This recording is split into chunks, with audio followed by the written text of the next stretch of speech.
చంద్రబాబు నాయుడు గారికి ఒక్కటే ఒకటి చెప్తా ఉన్నా. అయ్యా చంద్రబాబు, 15 నెలలు అయిపోయింది నువ్వు అధికారంలోకి వచ్చి. ఈ 15 నెలల్లో నువ్వు చేసిన అప్పు దాదాపుగా 2 లక్షల కోట్లు. ఎవరి జోబీలోకి డబ్బులు పోతా ఉన్నాయని అడుగుతా ఉన్నా.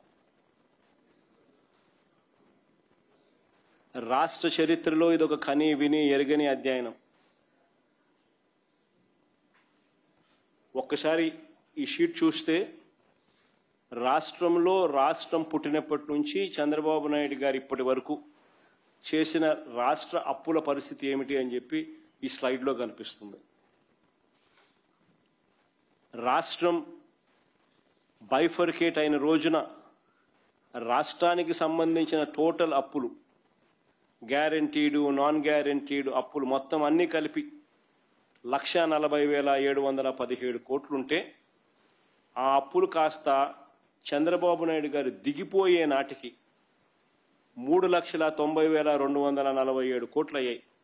అంటే చంద్రబాబు నాయుడు గారి హయాంలో రాష్ట్రం స్వతంత్రం వచ్చినప్పటి నుంచి రాష్ట్రం చేసిన మొత్తం అప్పులు, రాష్ట్రం విడిపోయేదాకా చేసిన అప్పులు 1,40,000 కోట్లు అయితే చంద్రబాబు నాయుడు గారు దిగిపోయే నాటికి ఆ అప్పులు 3,90,247 కోట్లకు ఎగబాకాయి. అంటే చంద్రబాబు నాయుడు గారి హయాంలోనే 2,49,350 కోట్లు అప్పు చేశాడు. అంటే compounded annual growth rate of అప్పులు 22.63%. అదే చంద్రబాబు నాయుడు గారి హయాం నుంచి మా హయాంకి వచ్చేసరికి మా హయాంలో మొదట్లో చంద్రబాబు నాయుడు గారు మాకు విడిచిపెట్టిన అప్పు 3,90,247 కోట్లు అయితే మేము దిగిపోయే నాటికి ఆ అప్పు ఎగబాకి 7,21,918 కోట్లకు ఎగబాకింది.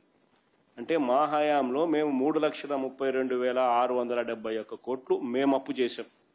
అంటే కంపౌండెడ్ యాన్యువల్ గ్రోత్ రేట్ 13.57%. అంటే మీ హయాంలో మీరు 22.63% కంపౌండెడ్ యాన్యువల్ గ్రోత్ రేట్గా అప్పులు చేస్తే మా హయాంలో కోవిడ్ లాంటి సమస్యలు ఉన్నప్పటికీ కూడా రాష్ట్ర ఆర్థిక వ్యవస్థ ఇబ్బందులలో ఉన్నా కూడా మేము చేసిన అప్పులు కంపౌండెడ్ యాన్యువల్ గ్రోత్ రేట్ 13.57% మాత్రమే. అదే వైఎస్ఆర్సీపీ చేసిన మొత్తం 5 సంవత్సరాలలో 3,32,671 కోట్లు అప్పు చేస్తే చంద్రబాబు నాయుడు గారు కేవలం ఇప్పుడు తన పాలనలో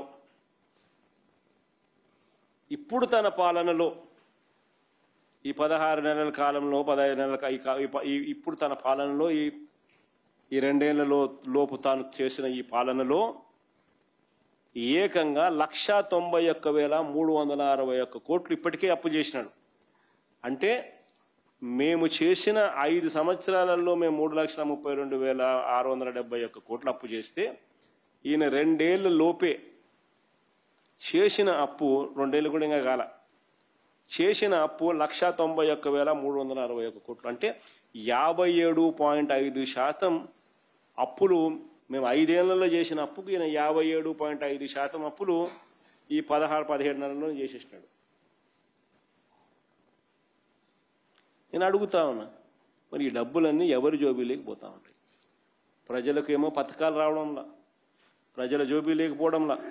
మీ డబ్బులన్నీ కూడా దోచుకో, పంచుకో, తినుకో అని మీరు మీ వాళ్ళు మీ జోబీ లేకపోతా ఉన్నాయి. కాబట్టే రాష్ట్రానికి వచ్చే ఆదాయం తగ్గుదల కనిపిస్తూ ఉంది. మీ సొంత ఆదాయాలు మాత్రం విపరీతంగా పెరుగుతూ ఉన్నాయి. అందుకనే రాష్ట్రం తిరోగమనంలో ఉంది.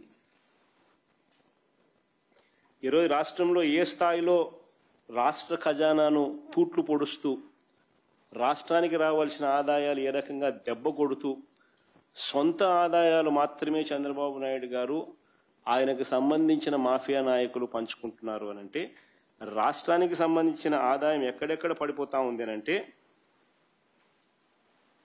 ఉచితం పేరిట ఇసుకను దోచేస్తున్నారు. మా హయాంలో సంవత్సరానికి 750 కోట్లు రాష్ట్ర ఖజానాకు ఆదాయం వచ్చింది. ఈరోజు రాష్ట్ర ఖజానాకు 0 రూపాయి రావడంలో ఆదాయం, రేటు మాత్రం మా హయాం కన్నా డబుల్ రేటుకి అమ్ముతాను.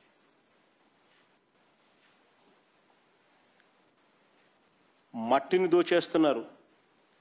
లిక్కర్ మాఫియా రాష్ట్ర వ్యాప్తంగా కంటికి కనిపిస్తూ ఉన్నట్టుగా నడిపిస్తూ ఉన్నారు. ప్రతి గ్రామంలోనూ బెల్ట్ షాపులు కనిపిస్తూ ఉన్నాయి. అవన్నీ ఇల్లీగల్ బెల్ట్ షాపులు. ఎక్కడైనా కూడా ఆ బెల్ట్ షాపులలో ఎంఆర్పి కన్నా ఎక్కువ రేటుకి అమ్ముతున్నారు. ఇల్లీగల్ పర్మిట్ రూములు నడుపుతున్నారు. అక్కడ ఎంఆర్పి కన్నా ఎక్కువ రేటుకి అమ్ముతున్నారు. కళ్ళ ఎదుటే కనిపిస్తూ ఉన్నాయి. రాష్ట్రానికి రావాల్సిన ఆదాయం తగ్గుతోంది, మీకు మీ మాఫియాకు ఆదాయం పెరుగుతోంది. సిలికా, క్వాడ్స్, లాటరైట్ అన్నీ దోచేస్తూ ఉన్నారు. రాష్ట్రానికి రావాల్సిన ఆదాయం తగ్గుతూ ఉంది, మీరు మీ ముఠా మీ మాఫియా ఆదాయాలు మాత్రం పెరుగుతూ ఉంది. అమరావతి పేరు మీద నిర్మాణాలు స్క్వేర్ ఫుట్ 10,000. బెంగళూరు, హైదరాబాద్, చెన్నై లాంటి ప్లేసుల్లో కూడా 4,500 రూపాయలు కడితే 5 స్టార్ లాబీతో బ్రహ్మాండమైన 5 స్టార్ ఫ్లాట్ కట్టచ్చు. 5 స్టార్ ఫ్లాట్ దొరుకుతుంది. స్క్వేర్ ఫీట్కి 4,500 కన్స్ట్రక్షన్ కాస్ట్. ఈరోజు నువ్వు అమరావతిలోని కాస్ట్ ఆఫ్ కన్స్ట్రక్షన్ స్క్వేర్ ఫీట్కి 10,000. లెఫ్ట్ రైట్ సెంటర్ దోచేస్తూ ఉన్నారు. రాష్ట్రానికి సంబంధించిన ఆదాయాలు తగ్గుతూ ఉన్నాయి, నీకు నీ మాఫియాకు ఆదాయాలు పెరుగుతూ ఉన్నాయి. శనిక్కాయలకు బెల్లానికి ఇష్టం వచ్చినట్టుగా ఓ రోజు లూలు అంటావు, ఓ రోజు ఉల్లు అంటావు, ఓ రోజు ఉరుసా అంటావు, ఇంకో రోజు బర్సా అంటావు. నీ ఇష్టం వచ్చినోనికి నీ ఇష్టం వచ్చినట్టుగా భూములు పంచిపెడతా ఉండవు. శనిక్కాయలకు బెల్లానికి రాష్ట్రానికి రావాల్సిన ఆదాయం తగ్గుతూ ఉంది, మీ సొంత ఆదాయము మీకు సంబంధించిన మాఫియా ఆదాయం పెరుగుతూ ఉంది. ఇలా ఎక్కడ చూసినా కూడా రాష్ట్రంలో దోపిడీయే కనిపిస్తూ ఉంది. చివరికి ఇంకా దోపిడీకి పరాకాష్ట ఏమిటి అని అంటే ఈ 17 మెడికల్ కాలేజీలను కూడా స్కాములు చేస్తూ అమ్మేయడం. ఇది క్లైమాక్స్, హైట్ ఆఫ్ కరప్షన్ అంటే ఇంకా ఇదే. నేను ఇవాళ చంద్రబాబు నాయుడు గారికి ఒకటే చెప్తా ఉన్నా, ప్రైవేటీకరణను మేము అడ్డుకుంటాం, అన్ని రకాల పోరాటాలు చేస్తాం, మీ నిర్ణయాన్ని వెనక్కి తీసుకునేంత వరకు ధర్నాలు జరుగుతాయి, ర్యాలీలు జరుగుతాయి, దీక్షలు జరుగుతాయి, నిరసనలు చేస్తాం. నేను కూడా అక్కడక్కడ పార్టిసిపేట్ కూడా చేస్తా. అన్ని రకాలుగా దీన్ని అడ్డుకునే కార్యక్రమం, అడ్డుకునే ప్రయత్నం జరుగుతుంది. నేను ఒక్కనే కాదు, నేను రాష్ట్ర వ్యాప్తంగా రాష్ట్ర శ్రేయస్సు కోరే ప్రతి ఒక్కరికి కూడా పిలుపునిస్తా ఉన్నా, ప్రతి పార్టీకి కూడా పిలుపునిస్తా ఉన్నా, అందరూ కలిసి రండి అని కూడా అడుగుతా ఉన్నా. ఇది రాష్ట్రానికి సంబంధించిన ఆస్తులు. ఈ ఆస్తుల వల్ల ప్రజలకు మంచి జరుగుతుంది. ఈ ఆస్తుల వల్ల ప్రజలకు జరిగే శాశ్వత మంచిని చంద్రబాబు నాయుడు తీసేసే ప్రయత్నం చేస్తూ ఉన్నాడు. దీన్ని అడ్డుకునే కార్యక్రమంలో ప్రతి ఒక్కరూ కూడా ముందుకు రావాలని కోరుతా ఉన్నాం. అందరం కలిసికట్టుగా దీన్ని వ్యతిరేకించే కార్యక్రమం ఖచ్చితంగా చేస్తాం. ఇన్ని చేసినా కూడా పొరపాటున మీరు బరి తెగిస్తే మాత్రం ఒకటి చెప్తా ఉన్నా, ఎవరైనా టెండర్లలో పార్టిసిపేట్ చేయండి, ఎవడైనా రాండి, కానీ ప్రతి ఒక్కరికి వార్నింగ్ ఇస్తాను. రేపు పొద్దున మేము వచ్చిన తర్వాత రద్దు చేస్తాం, మళ్ళీ వెనక్కి తీసుకుంటాం. ఇది మాత్రం ఖచ్చితంగా అందరూ గుర్తుపెట్టుకోమని.